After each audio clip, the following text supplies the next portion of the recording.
warahmatullahi wabarakatuh. Halo, apa kabar? Semoga kita dalam keadaan sehat ya. Perkenalkan, nama saya Maria Ulfa. Saat ini saya adalah salah satu dosen dari program studi PGSD STKIP Kusuma Negara. Saya termasuk ke dalam salah satu dosen di rumpun mata kuliah Bahasa Indonesia di SD. Adapun mata kuliah yang saya ampu adalah Konsep Dasar Bahasa Indonesia di SD, Pendidikan Bahasa Indonesia di SD, dan Pembelajaran Literasi di SD. Pada kesempatan kali ini, saya akan menjelaskan tentang teknik pembelajaran yang saya lakukan dalam proses perkuliahan. Adapun teknik pembelajaran yang saya lakukan dalam proses perkuliahan adalah menggunakan teknik DIA, yakni Delivery, Interaction, and Assessment.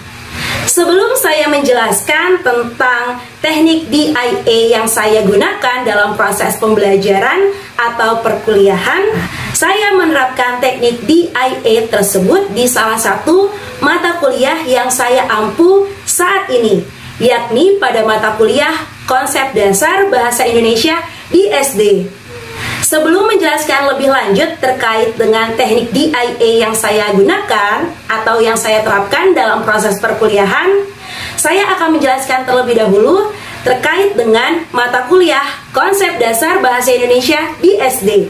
Mata kuliah Konsep Dasar Bahasa Indonesia di SD merupakan salah satu mata kuliah pokok wajib program studi, dan bobot SKS-nya adalah 3 SKS.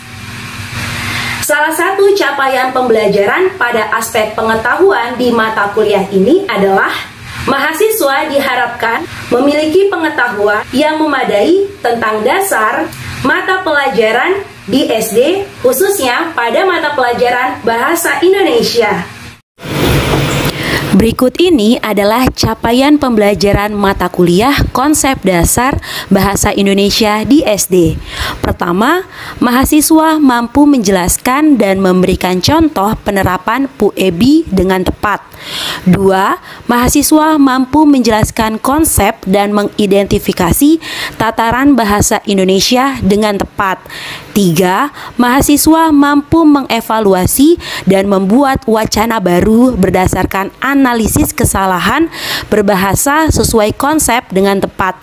4. Mahasiswa mampu mengklasifikasikan dan membedakan periodisasi sastra Indonesia dengan tepat. 5. Mahasiswa mampu menjelaskan konsep dan membedakan bentuk sastra imajinatif dan sastra imajinatif dengan tepat. Dan yang terakhir, mahasiswa mampu menjelaskan hakikat sastra anak dan membuat karya sastra anak yang dapat digunakan di SD dengan tepat dan bijaksana. Pada mata kuliah Konsep Dasar Bahasa Indonesia di SD ini mencakup 2 aspek pembelajaran dalam bahasa, yakni adalah linguistik dan juga sastra Indonesia. Pada mata kuliah ini, mahasiswa bukan hanya sekedar mempelajari terkait dengan konsep yang ada dalam linguistik dan juga sastra Indonesia itu sendiri, namun juga mahasiswa dibekali pengalaman agar terampil dalam untuk mengaplikasikan dan mempraktikkan konsep dasar linguistik dan sastra Indonesia, tentu saja di level SD, serta mampu dijadikan pengalaman untuk mampu menguasai dan mampu mengajarkannya kepada para siswa nantinya. Sedangkan materi perkuliahan pada mata kuliah ini adalah kaidah-kaidah kebahasaan atau pedoman umum ejaan bahasa Indonesia, mikrolinguistik, mulai dari fonologi, morfologi, sintaksis, wacana, dan juga semantik. Sedangkan dalam ranah sastra Indonesia, mahasiswa akan mempelajari tentang sejarah sastra Indonesia, genre sastra, yakni sastra non-imajinatif, mulai dari esai, kritik, resensi, autobiografi, biografi, dan juga catatan harian. Sedangkan untuk sastra imajinatif, mahasiswa akan mempelajari terkait dengan puisi, prosa, dan juga drama. Dan mahasiswa juga akan mempelajari tentang sastra anak. Teknik DIA atau Delivery, Interaction, and Assessment yang saya terapkan dalam mata kuliah Konsep Dasar Bahasa Indonesia di SD adalah sebagai berikut. Yang pertama, delivery. Delivery adalah cara saya dalam menyampaikan materi perkuliahan kepada para mahasiswa, di mana dalam menyampaikan materi saya memberikan referensi, yakni adalah buku dan juga artikel ilmiah. Buku wajib yang saya gunakan dalam mata kuliah ini adalah saya membuat video pembelajaran kepada para mahasiswa dan diunggah melalui YouTube channel saya. Selain memberikan materi dalam setiap proses perkuliahan, saya selalu memberikan pretest dan juga posttest kepada para mahasiswa. Adapun pemberian pretest dan juga posttest kepada mahasiswa itu dimaksudkan atau dengan alasan agar mahasiswa lebih dapat memahami materi yang sudah dibahas atau yang hendak atau akan dibahas. Pretest yang saya berikan kepada mahasiswa itu biasanya dalam bentuk pilihan ganda atau esai. Sedangkan posttest dalam bentuk esai atau unjuk kerja, di mana unjuk kerja ini untuk mengukur keterampilan dari mahasiswa dalam memahami konsep bahasa Indonesia di SD. Saya lakukan agar mahasiswa bertambah terkait dengan pengetahuan serta pemahamannya dari setiap materi-materi yang saya bahas di setiap pertemuannya. Teknik yang kedua adalah interaction. Dalam menjalin interaksi selama proses perkuliahan, tentunya harus terjalin komunikasi dua arah atau mungkin multi arah. Dalam proses perkuliahan, mahasiswa tidak mentah-mentah mendapatkan materi dari saya. Dan juga ada beberapa materi yang harus dikuasai oleh mahasiswa secara individu ataupun berkelompok. Dan nanti mahasiswa akan dibentuk dalam small group discussion untuk mencari materi-materi secara individu atau berkelompok. Dari proses itu, nanti mahasiswa akan berdiskusi dengan teman sekelompoknya dan akan memaparkan atau mempresentasikan hasil dari diskusi tersebut. Pada proses pemaparan atau presentasi akan terjalin komunikasi dua arah atau mungkin multi arah, mulai dari antar mahasiswa dan juga saya sebagai fasilitator.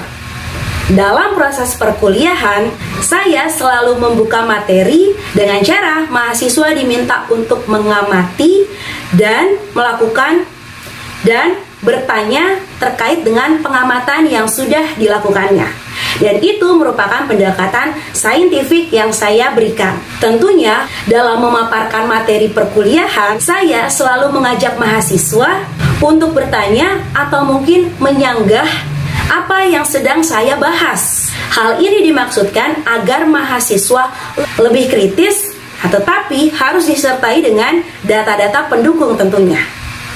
Interaksi bukan hanya terjadi pada kegiatan sinkronus saja, tetapi juga pada kegiatan asinkronus, yakni saya menggunakan media WhatsApp group agar para mahasiswa bisa berdiskusi atau menanyakan terkait dengan materi atau tugas yang berkaitan dengan mata kuliah tentunya. Nah, pada WhatsApp grup itu juga saya sering membagikan informasi kepada para mahasiswa kegiatan atau event yang sedang atau akan berlangsung, dan tentunya itu dapat diikuti oleh mahasiswa karena berkaitan dengan materi perkuliahan. Selain itu, materi yang saya sampaikan bukan hanya pada Zoom ataupun Google Meet saja. Dan yang terakhir adalah teknik assessment. Assessment atau penilaian yang dilakukan kepada para mahasiswa bukan hanya pada saat UTS ataupun UAS. Selama proses perkuliahan mulai dari pertemuan pertama sampai dengan pertemuan ke-16, mahasiswa saya nilai. Penilaian yang saya lakukan kepada para mahasiswa bukanlah hanya sekedar penilaian kognitif saja, melainkan ada penilaian afektif dan juga psikomotorik. Dan untuk penilaian akhir di STKIP Kusuma Negara memiliki rubrik penilaian tersendiri, yakni adalah sebagai berikut. Pedoman penilaian tersebut saya informasikan kepada para mahasiswa di awal perkuliahan, yakni pada kontrak perkuliahan. Jadi, mahasiswa bisa mengetahui bagaimana cara mendapatkan nilai maksimal pada mata kuliah ini. Apa saja yang harus mereka lakukan dan tentunya apa saja yang harus mereka siapkan. Saya mulai menerapkan luaran mata kuliah, di mana luaran mata kuliah ini sebagai wujud apresiasi saya kepada para mahasiswa karena telah mengikuti perkuliahan selama 1 semester. Dan luarannya itu adalah sebuah buku. Tentunya buku tersebut adalah buku yang ditulis oleh para mahasiswa. Buku tersebut merupakan kumpulan tugas yang dibuat oleh para mahasiswa. Dan luaran buku tersebut saya bantu untuk terbitkan dan juga ber-ISBN. Jadi di akhir mata kuliah, para mahasiswa tidak hanya sekadar mendapatkan nilai saja, tetapi mendapatkan sebuah karya di mana karyanya tersebut adalah karya yang mereka buat sendiri dari tugas-tugas yang mereka sudah buat dan juga sudah dikumpulkan. Seperti yang sudah saya terapkan pada mata kuliah Konsep Dasar Bahasa Indonesia di SD. Tahun lalu, para mahasiswa yang mengikuti mata kuliah ini dengan saya memiliki luaran mata kuliah, yakni adalah antologi puisi Asa Purnama yang tak pernah sia-sia. Berikut ini adalah cuplikan proses pembelajaran atau perkuliahan pada mata kuliah Konsep Dasar Bahasa Indonesia di SD melalui platform Zoom. Dan materi yang saya sampaikan adalah puisi. Assalamualaikum warahmatullahi wabarakatuh. Waalaikumsalam warahmatullahi wabarakatuh. Oke, halo teman-teman semua, selamat siang. Selamat siang, Bu. Sehat semua? Alhamdulillah sehat, Bu. Alhamdulillah sehat, Bu. Oke, sudah siap untuk mulai perkuliahan hari ini? Siap. Insya Allah siap. Oke, baik, semangat Siap, semua Bu. ya. Langsung saya absen melalui Siakat STKIP Kusuma Negara. Ya, nah saya mulai nih berbagi layar monitor saya. Oke, nah sebelum mata kuliah ini dimulai, saya mengirimkan sebuah teks kepada kalian. Oke, siapa yang bisa menjawab ini teks apa? Puisi. Ya, Bu. Macam puisi ya, Bu. Betul sekali. Ini adalah puisi ya. Perlu kalian ketahui, puisi ini, puisi Asa Indah yang ditulis oleh Supatmi, ini merupakan salah satu puisi ya. Oke, ini dia nih. Ya. Jadi di tahun lalu di mata kuliah Konsep Dasar Bahasa Indonesia di SD, salah satu tugas yang saya berikan kepada mahasiswa yakni adalah terkait dengan menulis puisi. Nah, karya-karya puisi tersebut itu saya bantu bukukan. Nah, jadi ini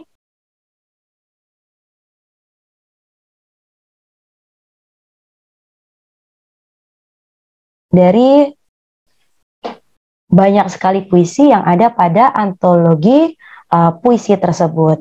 Nah, coba saya mau puisi Asa Indah ini Ya, temanya itu apa sih? Tentang guru, Bu. Siapa itu yang jawab tadi? Farah. Farah. Oke, betul sekali ya, Farah ya. Puisi Asa Indah ini yang ditulis oleh Supatmi adalah tentang guru. Nah, di mana kita bisa tahu puisi ini berkisah atau bercerita tentang guru? Mungkin nanti kalau misalnya saya memberikan tugas serupa atau mungkin tugas yang berbeda di mata kuliah ini, ya, kalian harus mengerjakannya dengan sungguh-sungguh ya. Kenapa? Karena nanti bisa saja karya-karya kalian yang saya bantu untuk bukukan. Oke? Sebelum kita masuk ke dalam materi puisi lebih dalam lagi, nah, di sini siapa yang sudah mendengar atau membaca puisi? Ayo, siapa yang sudah pernah mendengar atau membaca puisi? Sudah pernah dengar, Bu. Sudah pernah dengar ya, dan sudah pernah baca juga dah. Sudah pernah dengar, Bu. Sudah pernah dengar ya, dan sudah pernah baca juga dah. Karena tadi di pretest saya memberikan teks puisi. Nah, lalu sekarang pertanyaannya adalah, apakah yang dimaksud dengan puisi? Ayo coba, menurut Pak Fahri, puisi itu apa sih, Pak? Nah. Puisi itu ungkapan perasaan ataupun gambaran pikiran seseorang, Bu, melalui bahasa. Melalui bahasa. Ungkapan atau gambaran pikiran seseorang melalui bahasa. Nah, coba kita cek apakah yang disampaikan oleh Pak Fahri itu benar. Nah, menurut Pradopo dalam Sayuti ya, nah kita bisa cek nih, bahwasanya puisi adalah sebuah karya yang fungsi estetikanya atau fungsi keseniannya dominan, di mana unsur keindahan dalam puisi, nah ini bisa berupa gaya bunyi, gaya kata, gaya kalimat, dan juga wacana. Puisi ini memiliki nilai keindahan yang lebih dibandingkan prosa dan juga drama. Puisi merupakan rekaman detik-detik yang paling indah dalam hidup kita. Nah, ini dia. Nah, jadi puisi itu adalah ungkapan perasaan seseorang, bisa tentang kerinduan, kekaguman, kesedihan, kebahagiaan, kemarahan. Nah, di mana ungkapan perasaan seseorang tersebut dituliskan dengan menggunakan kata-kata. Nah, yang pasti kalau kita mau menulis puisi, seseorang ketika menulis puisi itu seperti atau apa? Ketika kalian membaca sebuah puisi, nah, ketika si Supatmi ini menulis ada puisi dengan judul Asa Indah. Nah, kira-kira perasaannya itu, temanya itu yang mau diungkapkan tadi puisi yang ditulis oleh perasaan yang seperti Supatmi ini, Asa Indah, temanya tentang apa? Coba temanya tentang guru. Perasaan ya, perasaan seseorang ketika menulis puisi itu seperti apa? Nah, ketika si Supatmi ini menulis puisi dengan judul Asa Indah, nah kira-kira perasaannya itu yang mau diungkapkan untuk gurunya perasaan yang seperti apa? Lalu ada diksi. Nah, diksi ini adalah pilihan kata. Pilihan katanya seperti apa? Nah, kita bisa ya, dimaksud di sini sambut tangan mungil bukan tangannya bayi ya, tetapi tangannya si siswa. Nah, lalu ketika kalian ya membaca atau menulis puisi, tanpa kalian sadari nanti akan ada yang namanya nada. Nada itu apa? Nah, nada ini seperti ini nih. Di bait ketiga. Nah, ini akhirannya semuanya sama. A, A, A, A, A, A. Nah, jadi bernada. Apa? Untuk apa puisi tersebut dibuat? Amanatnya apa? Amanatnya, kalau puisi ini amanatnya apa ya? Tidak boleh. Untuk apa puisi tersebut dibuat? Amanatnya apa? Oke, nah puisi atau jenis puisi itu terbagi menjadi 3. Ada puisi lama, puisi baru, dan juga puisi kontemporer. Nah, puisi lama. Puisi lama itu contohnya apa saja? Ada pantun, ada syair, ada karmina, talibun, seloka, gurindam, dan mantra. Nah, ini contoh dari apa? Pantun, Bu. Pantun, tepat sekali. Nah, mantra. Nah, guru, kau adalah pahlawan. Betul sekali, puisi. Nah, jadi contoh-contoh yang tadi saya berikan itu merupakan ya jenis dari puisi lama. Nah, kalau kita berbicara tentang puisi lama, Nah, puisi lama seperti pantun, syair, karmina, talibun, sloka, gurindam, dan mantra itu terikat oleh aturan A, A B A B A, A B, A A, B. Betul sekali. Ya, di mana bait pertama dan kedua adalah baris pertama dan kedua adalah Sampiran. sampiran. 3, 4 adalah Isi. isi. Di mana sampiran dan baris pertama dan kedua adalah Sampiran. sampiran. 3, 4 adalah Isi. isi. Di mana sampiran dan isi tidak ada Hubungannya. hubungannya. Tepat sekali. Nah, jadi kalau kita membuat puisi lama itu harus ada aturannya. Berdasarkan kemunculannya, puisi lama ya, ini biasanya anonim. Walaupun tidak semua anonim ya, seperti Gurindam 12. Nah, biasanya anonim. Dan juga ya, itu biasanya berbahasa Melayu atau berbahasa daerah. Puisi baru. Nah, kalau puisi baru ini adalah jenis puisi ya yang tidak terikat oleh aturan-aturan. Nah, contoh puisi baru seperti apa? Nah, contohnya tadi seperti puisi Asa Indah ya. Lalu ini juga nih, puisi Aku Ingin karya Sapardi Djoko Damono. Nah, siapa coba yang mau baca puisi Aku Ingin? Pesan apa yang hendak disampaikan oleh si Sapardi Djoko Damono kepada orang-orang yang membaca puisinya? Ayo coba, perasaan apa yang mau disampaikan oleh si Sapardi? Rindu bukan, Bu? Rindu? Selain rindu? Itu Bu, apa? Mengagumi dalam Iya, diam, Bu. betul. Mencintai dalam diam. Betul. Di dalam diam lagu kali ya. Jadi di sini ada kata-kata aku ingin mencintaimu dengan sederhana. Nah, jadi kalau seseorang sudah mencintai orang lain ya atau mencintai pasangannya dengan sederhana, Betul. di dalam diam lagu kali ya.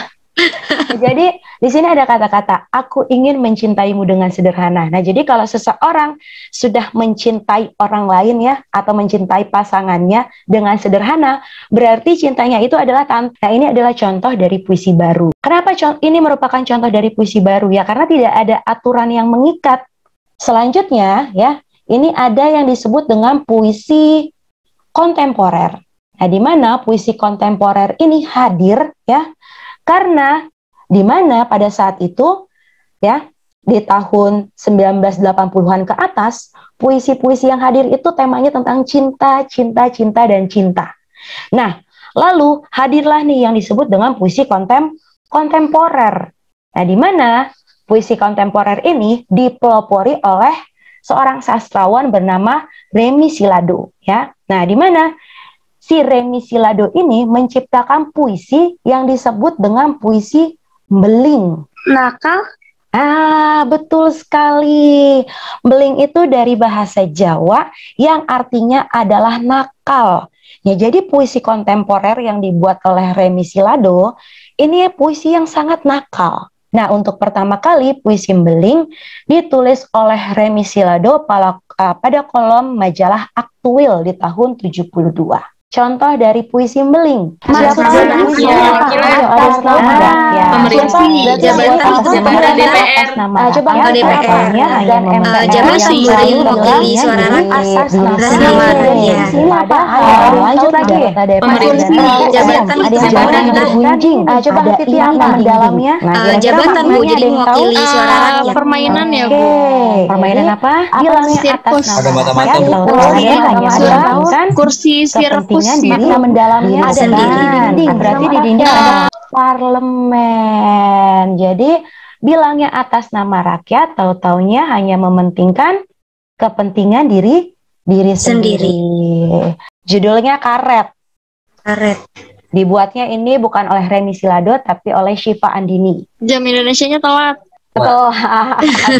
Oleh sebab itu Indonesia disebut dengan jam karet. Jam karet. Nah, itu adalah contoh dari puisi beling. Sangat berbeda ya tadi dari puisi lama, puisi baru ya, dan juga puisi kontemporer.